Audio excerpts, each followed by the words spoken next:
Kasama po ang aking mga kagrupo na sila Faye Marino, Romely Tamares, Gerard Mamawag at Joshua Romero. Amin pong ipapakita ang mga karanasan at nasaksihan ng isa sa mga maituturing na institusyon dito sa UP Baguio. Ito ang aming panayam kay Ginang Lolita Lazada na mas kilala bilang Manang Mane para sa klase ng History 199. Palagam na daw. Lolita Lazada. Simula nagtinda,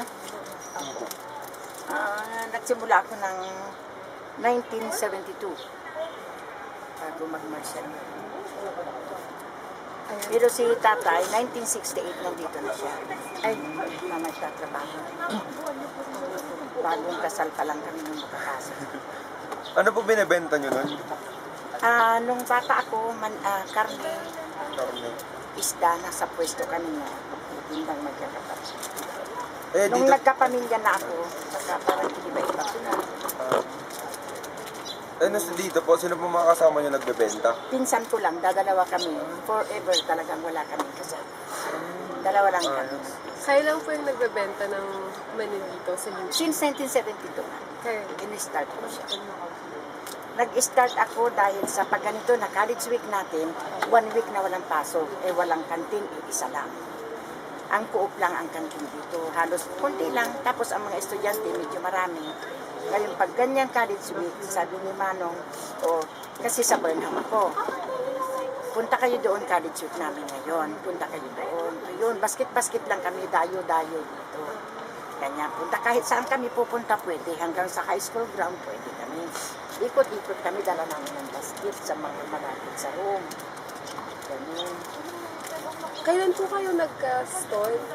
Yung nagka-set up po na ganito? Yung parang permanent na po na stall? Ano na, kasi permanent na rin na yun dire-diretso na kami nun Kaya lang, nung ibawal na yung ikot-ikot, nag-stay na kami doon sa harap. Ay, doon po sila Doon pa talaga, doon talaga ako sa harap. Doon lang mula nag-umpisa kami dyan sa harap, sa may meeting sheet. Gano'n na po kayo katagal na nagtitinda dito? Mula 1972 nga. Ako nag-start dito. Dire-diretso na yan. Kasi pag bakasyon, iba ang nasa Burnham ako pag bakasyon. Pag graduation, nasa graduation area ako lahat. So, yun po, simulan na po natin dun sa mga naranasan niyo po during the martial law. Paano niyo po nabalitaan yung martial law? Siyempre, nabalitan ko na agad dahil di pamilya na ako. Medyo nag-isip na rin kami dahil ang anak ko, balik ako na yung anak ko nung magsiyan mo, tatlo na sila. Siyempre, medyo parang may kakaiba. Nakakatakot. Medyo hindi tayo pwedeng usap-usap ng ganito.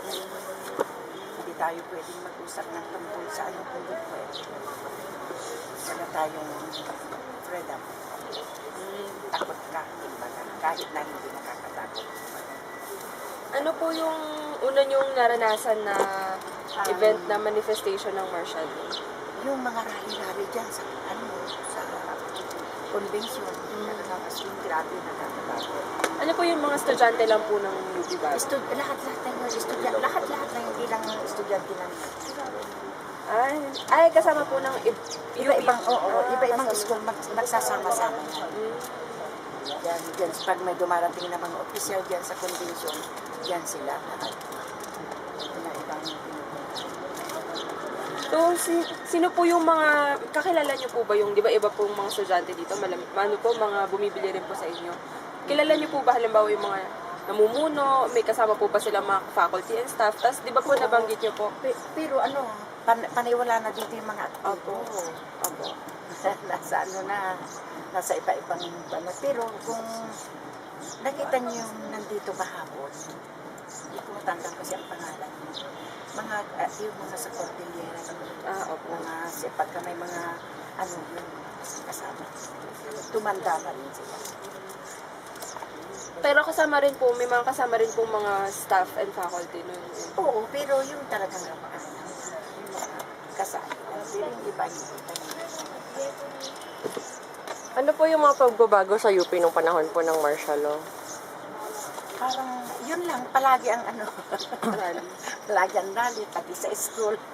Pag nagrarally sa school, okay, kasaya talaga pag dito rally sa school, pag dito nagrarally. Di siyempre ang school natin, hindi pa naman ganyang kaganda, lalo doon sa may baba. O, pagka-rally, pati teacher hindi pwedeng pumasok. Doon kami lahat, sa gilid, doon sa kabila ng convention.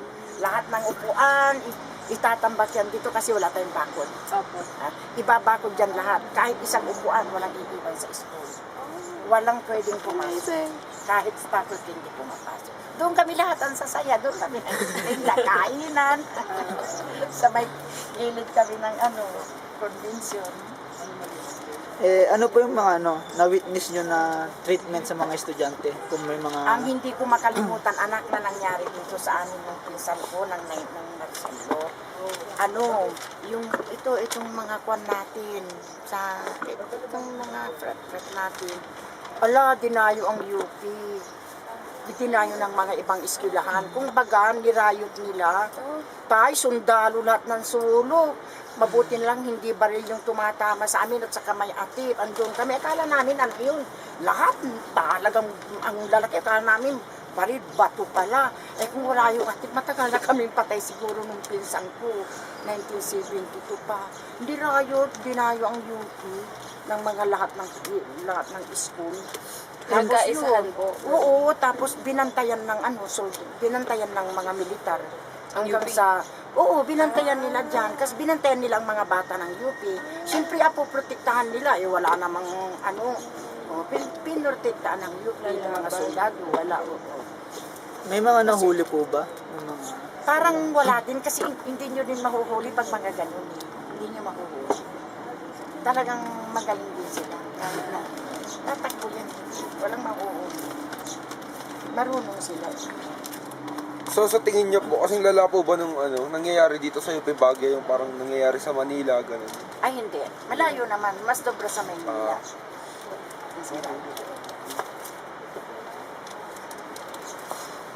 Yung sa UP po, yung sa mga militar po, lagi po ba silang andito sa school? Ay, Parang hindi. araw-araw po. Hindi naman. Parang lang, pero marami. Pagka malami lang ang militar, pag halimbawa, darating si Presidente Marcos, yun talaga. Pag akyat mo pa lang doon sa kampuan, mula sa Pangasinan yan, lahat na yan may soldado. Pag akyat mo hanggang dito, kahit saan sulok, may soldado. Ganun lang. Ano po yung ginagawa po ni Marcos dito pag pupunta po siya? Wala naman. Basta yun lang, magrarally lang mga estudyante.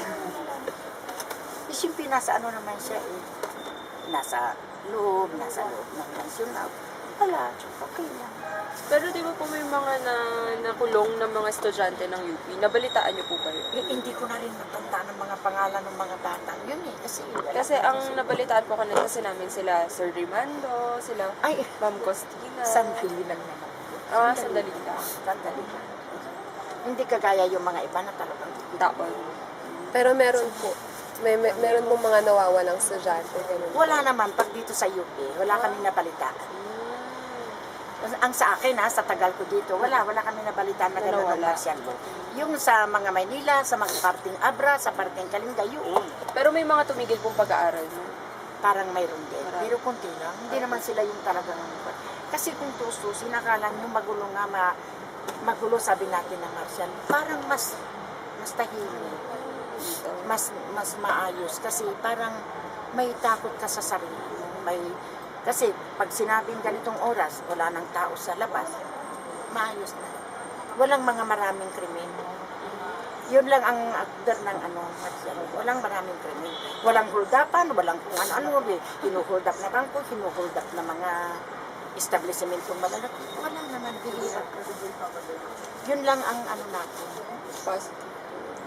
Kahit na lalabas ka ng video gabi-gabi, hindi ka natatakot. Umuwi ka man ng gabi, ikaw lang, hindi ka natatakot. Kasi hindi ka natatakot na may huldapan. Mahuhold up ka, hold upin ka sa sasakyan. Wala. Yun lang ang natin noon sa... Pero may curfew rin po. Mayroon. Alas 9, hindi na Kailangan pwede. yun yung stricto. Stricto. Alas 9, wala na talagang tao sa labas. Hindi na pwede.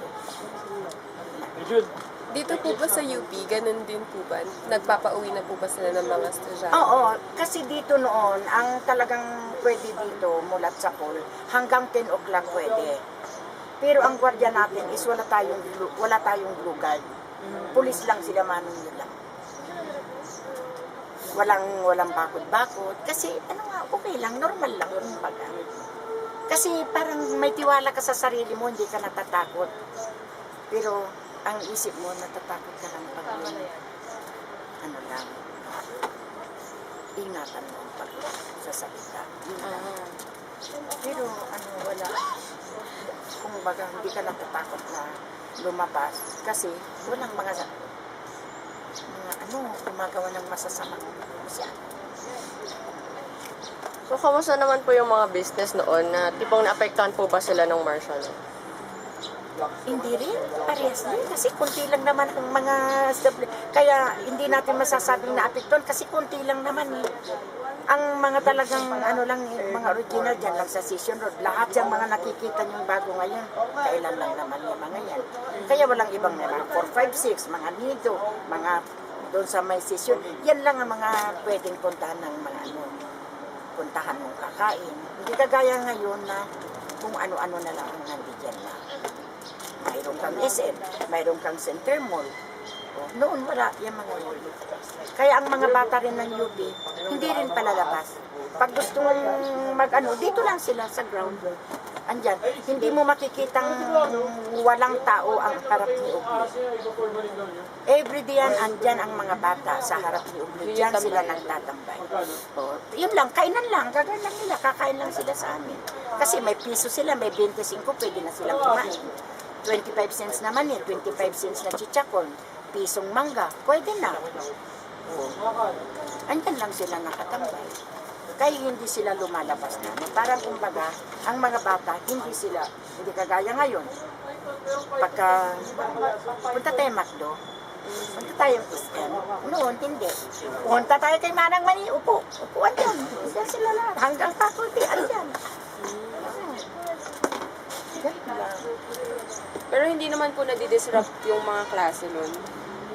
Nung mga rally. May mga rally.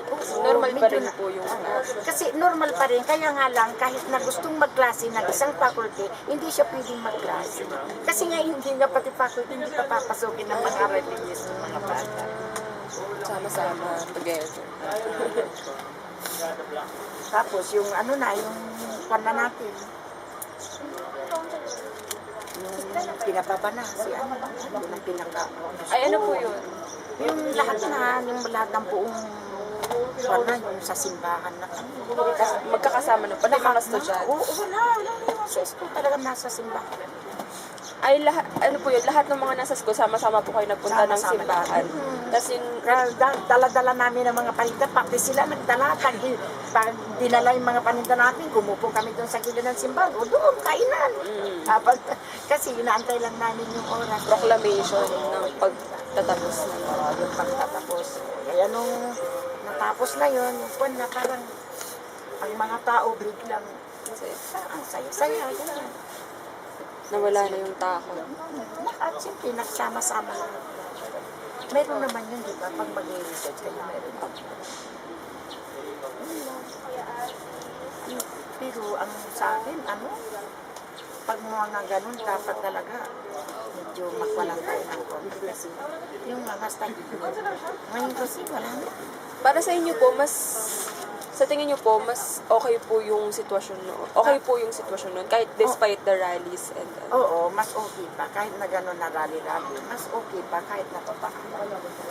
May pagkakaiba talaga. Malaki ang pagkakaiba. Kung ikumpara natin ngayon. Kasi ngayon, wala na tayong magagawa kahit sino pa. Talagang ganun. Kami, talagang nasubukan na natin lahat yan. Kasi nga, nung bata kami, ang dapat kung presidente, di ba, si Magsaysay nga. Doon na kami nag-start. Ang naumpisa na namin si Marcos. Kasi dapat Magsaysay ang unang presidente namin nung kami ang mga bumubulas sa kabataan. Wala na. Yun nga, namatay. Kaya maripos na yung naano kang na namin. Ayun po. Maraming salamat po. Thank you po.